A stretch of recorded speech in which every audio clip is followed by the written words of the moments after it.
Hello there, everyone. Today, what I would like to do is show you all my 3D printable 3D models of different tanks. Some of them are based on fictional tanks, some of them are just weird sci-fi designs I came up with, and others are based on actual real-world tanks. So I thought I would go over some of the models I made and show you some of the models that are currently ready to go and some of the models that have already been completed as well.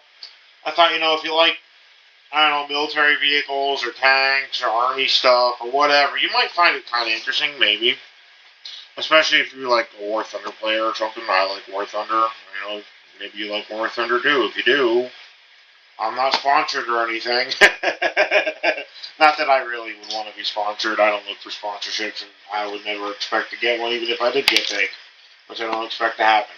But anyway, yeah, I wanted to show you some of the tank models I've been making. So you'll see the turrets or cannons or whatever are actually separated from the body, because the way I make my tank models is I put these ball and sockets on them so that you can put the tank turret.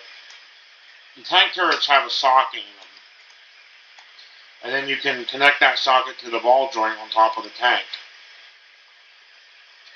It may or may not be the best way to do a tank turret connecting to a tank, but it gives it a little more movability, so I kind of like it. So with that out of the way, let's get into what all tanks we got going on here, and also some sci-fi vehicles, because I like that too. So one of the first ones I designed, okay, here it is this. This is inspired by a World War I believe, design, the Renault FT. It's a little different. The proportions of this are not the same as the real tank. So it's not a replication of the real tank. It's just somewhat inspired by it. It's very simplified. I usually don't put a whole lot of excessive detail in my models. I mean, don't get me wrong, I would like to someday. Someday I would like to get better at adding extra details, but for now, this actually worked like a toy tank. Especially since the turrets and stuff can rotate around and move around. And I'll show you that when we get to the physical printed examples in a little bit. This one over here was based on a M3 Stewart or M3 Lee. And one of my more favorite designs of a tank. I just like the way it looks. And yeah, like I said, all these, except for ones that don't have rotating turrets, because they're not supposed to have them in the first place. Everyone that has a rotating turret, because it's supposed to, has this ball joint socket in there. But I did make some other models that don't have that, because I'm trying to figure out how to make a model of like a World War I British Army tank. You know what I mean? Like those really old style ones, like the first tanks ever. And I kind of went a little overboard with the front and made it look like a tiki totem or something. I don't know how to explain it. It does not look like what it was supposed to be, but then none of my models do, if I'm being really honest. But yeah, this is just like the most generic version I did for the World War I style tank. And then I thought, why not give it more guns? So I added more guns. Again, my World War I tanks, specifically the ones that look like World War II British tanks, they don't look that good. And I also saw, I do more alt history versions of them. This is not a good example of what the finished product will eventually look like, but this is supposed to have a nuclear launcher on the back, a nuke launcher. It doesn't look like it. Needs some work. That's why I haven't actually printed these World War I style British Army tank things, because and yes, I know they didn't have nuclear weapons in World War I, but it's alt history, okay? Okay, it's alt history, and I can dream. Alright, so then we also have a variant I made where I gave it this weird anti-air cannon thing on the back. Again, like I said, the ones I made based on Mark IVs or Mark Vs or whatever, yeah, they're actually my worst looking models, if you ask me. Just because I didn't. They were some of the earliest ones I made, so I didn't really put a whole lot of thought into them, I guess. You know what I mean? And yep, I have a UFO I made. I really like the UFO I made. I know it's so simple and easy. Anyone can make this UFO, but like, I like it. Okay, I like it. I like the UFO. This one here is based off one of my favorite tanks in War Thunder, because I keep talking about that game because I started playing it and I'm a little obsessed. But the T-77E1. Now I don't know what other War Thunder players think of that tank, but I also don't care. I just like the way it looks. Okay, I like the way it looks. I know I get killed a lot when I drive it, but I like the way it looks, and I like occasionally getting anti-air kills with it. So it's actually an SPAA, self-propelled anti-air, I believe is what that stands for. And yeah, just like all the ones that have the ball on top and the socket and the turret, they all connect and you can rotate them. I'll show the physical examples as soon as we get through all these. There's just a few more. One of my more recent ones is, well, heavily based on the Star Wars AAT tank, the Armored Assault Tank from Star Wars. I did, obviously it's not a one-to-one because I'm not that good at details, but I know that the AAT is supposed to have these arm-like things coming out of the sides with cannons on them, but I didn't want to do that for my model. I didn't want to just blatantly rip off the AAT. I wanted a similar shaped tank, and I wanted to have these big exhaust pipes from the back. I just pretend they're turbo boosters. And then, yeah, here's a turret over here. You flip that around, and you snap it on there where the ball joint is. I'm going to move this back here. And another one I've been working on, don't have the best example. I have one example of this printed that's okay, but the bottom of it didn't print well because it's a little too flat on the bottom to print this right, but this is like supposed to be an armored personnel carrier, like an APC. And I wasn't really thinking like the Aliens APC when I designed it, but you know what? It actually does look like the APC from Aliens, except with more wheels, because I'm pretty sure the APC and Aliens only had 4 wheels.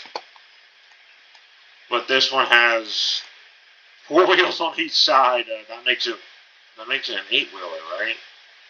I'm terrible with math. I don't math. I don't math and math.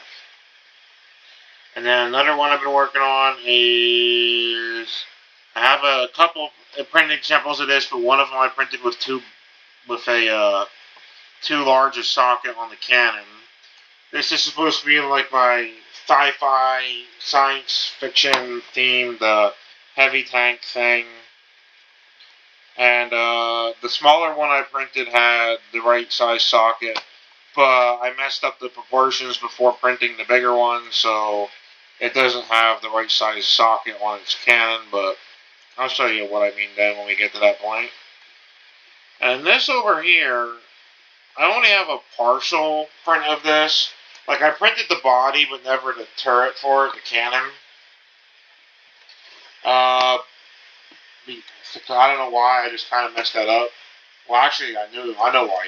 Because when I was printing this, the cannon failed, the turret failed, and then the actual body of the vehicle did not fail. Just the cannon, which was weird. That's something with my settings.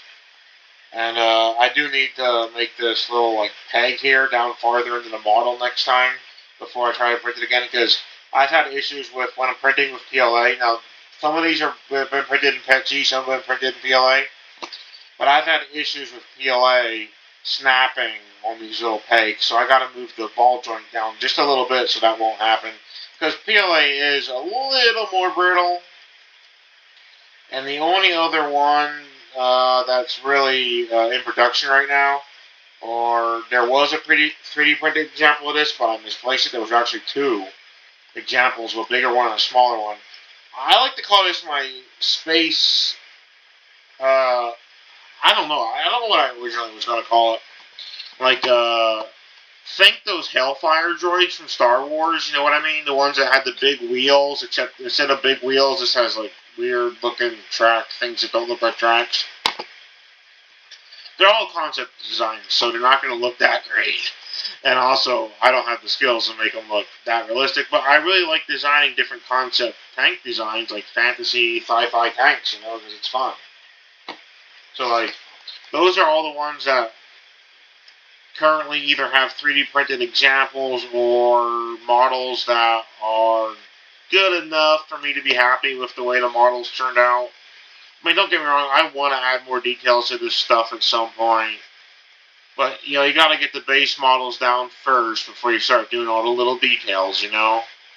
So, I'm thinking, like, eventually I'm going to add, like, little rivet details and seams and all that good stuff. But I'm going to take my time with that because I just like designing the core concept of the vehicle. I don't know. I like it. It's fun. When I was a kid, I used to have a little notebook that I would draw pictures, like, just of the side view of, like, little cars and stuff. Like Hot Wheels cars and stuff like that in the notebook. And I made it look like they were all in a collection, a garage or shelf or something. Like, those old Hot Wheels carrying cases that you would put all your Hot Wheels cars in. I would draw it like that, and I would just come up with all these different concept car designs. So now I'm doing it, but with tanks, concept tank designs. I don't know. It's just fun to do it. I make it. I make them all in Blender, and then I hope and pray that I manage to do something right and get them to print right. You know what I'm saying? Sometimes it works, sometimes it doesn't. But yeah, those are the ones that I've been working on. And in just a sec, we're going to switch over to my camera, and I'm going to show you the physical examples of, well, the ones that have physical examples. So let's get into that, shall we? Okay, so first off, please forgive the poor lighting quality. I have like one lamp and one ceiling lamp, and I don't really know where to put them right. Well, the lamp that isn't, I mean, the ceiling lamp, you can't move that, but the other lamp I can. I just don't know where to put it right. So, like, I made this really tiny version of that, like, one that I was inspired by the Reno FT to make, even though its proportions are completely different. But then here's the SPAA that's based off the T77E1. Uh, Obviously a little different because I try not to make them I try to either make them so generic that they're not the same thing, or I try to add little details like, I don't know, like whatever these are. I guess I intend them to be like these like rear cannons or exhaust pipes. I can't remember why I put those on there. I just put them on there because I thought they looked cool. And here's one I made based off the yeah, the M3 Stewart or M3 Lee. You can see how the turrets turn. I can also show you how the turrets come off, so you can take them off and put them back on if you want to, like, simulate the tank getting blown up. I don't know. And then there's this one, which I didn't show in there, but it just uses the same. I didn't show the 3D model of this because it's literally just this tank's body with this tank's turret just scaled to match each other. It's supposed to be the most generic looking tank I could think of, basically. And then we got a bigger version of that one that again was inspired by Renault FT. I got the little version I printed of my space tank thing, and a bigger version of it that the cannon on it don't fit right because I kind of misscaled it, but I'll fix that later. There's a broken one here. Oh well. Uh, Another one where I never printed the cannon, but that's because I messed up all the supports on the sides. They didn't come off right on this one, so I ended up just not bothering to print the cannon on that one. We got the Space APC, or the body of it. We got a version of the Space APC printed in PET G, which has the working cannon. The ball and socket joints work better in PET G, I believe, at least in my experience. They have sort of, but also not always. Like this, like some of these ones, these are all in PLA here, and this is PET G. It varies from model to model whether or not the ball and socket joint is better in which material. I don't know. It's just weird. And there's another variant of the space tank with This one was supposed to have wheels that you could churn individually, and unfortunately, I never actually printed wheels that fit, so that's my fault. And then there's the body of the older version of the space tank thing that it has spinning wheels just like the APC does, but I never printed a turret for this one either for whatever reason. Oh yeah, and a UFO because it's not a tank, but it's a retro UFO. I mean, it might be the simplest design here, pretty much. Well, okay, maybe that's debatable. This one's really simple, but they're all simple. But come on, retro UFO. What's not to love? I like it. Anyway, all these. Oh yeah, and I almost forgot to mention my space drone tanks is what I'm calling them, but they're based off of the armored assault tank AAT from Star Wars. But like I said earlier, I don't want them to be exactly the same as the armored assault tank. I want them to be like similar in shape, but different enough that I can call it my own. I just like the core shape of the AAT armored assault tank. So I wanted to make something with a similar shape, but I didn't want to blatantly rip off Star Wars. So I mean, yeah, I could make a 3D model of it and then release my 3D model of it for free. But I mean, I have to be fair, I release all my 3D models for free. If you want to download them, I'll have links in the description to my printables page. You can go there, and if you really like these models, they're all free. Just download them. If you have a printer, you can print them. If not, once I get these to a quality that I'm happy with, there's a local store in town that lets you sell 3D printed stuff. So it's called the Makerspace. It's one of them places. Anyway, I have a membership there, and occasionally I put stuff up for sale, models that I make and stuff. Well, yeah, let me know what you think of these models. Like I said, I am planning to make improvements to them, add details. I don't think I'm going to put them up for sale until I get the perfect prints of them. And I may add more details to them before I try to sell any copies, but like they're just supposed to be little toy tanks that like you can play with, rotate the turrets, or maybe use for like I don't know, a miniature war game where it's mostly about tanks. I mean, I know they exist. I know there are tank board games out there, but I don't know if these would be good for that or not. I guess if you wanted a cheap alternative to name brand stuff, and get, I mean, maybe, and you weren't too picky about the details, which I'm personally not, but yeah, I don't know, I just like making this type of stuff. It's fun. It's fun. And, it gives me an outlet to be creative, and that's the cool thing about it. Yeah, and here's like a really small version of one of the cannon, that doesn't fit on any of the tanks. All right, well, thanks for checking this out. I appreciate you hanging out, and let me know what you think in the comments. And yeah, I mean that's all I really got to say. Only just one more thing. If you want to check it out, I also released a free model, the STL file on printables of a fully articulated robot figure I made. If you want to check that out. And thanks for watching. Maybe I'll see you again in another video. My room's messy, but bye for now.